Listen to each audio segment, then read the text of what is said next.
Natagalan ako ng 30 taon bago matutunan ang dami ng tips sa pagpili ng prutas.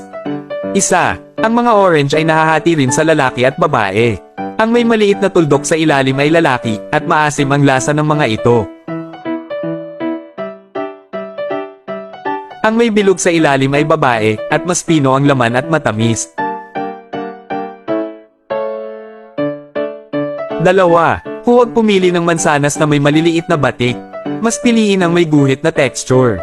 Mas malalim ang ibabaw at ilalim, mas matamis.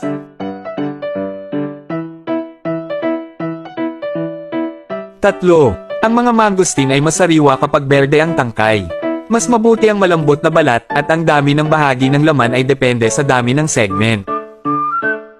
Apat, ang mga mangga na may mga batik sa ibabaw ay masarap kainin. 5. Paano pumili ng pakwan? Una, tingnan ang tangkay. Mas maliit ang bilog sa ilalim, mas manipis ang balat. Pangalawa, tingnan ang kulay. Ang dilaw na parte ay sanhi ng hindi nainitang bahagi. Mas maliit ang patch, mas matamis.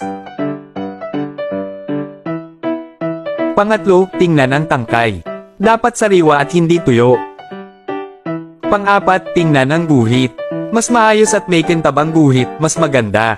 Pang-lima, pakinggan ang tunog. Ang tunog na parang "whoosh" ay nangangahulugang hindi matamis, ang malalim na tunog ay senyales na matamis.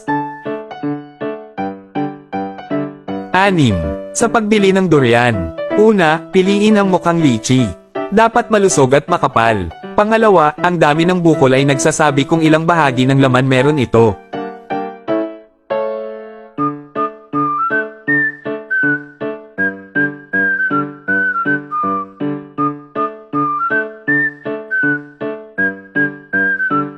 Pangatlo, tapikin ang balat.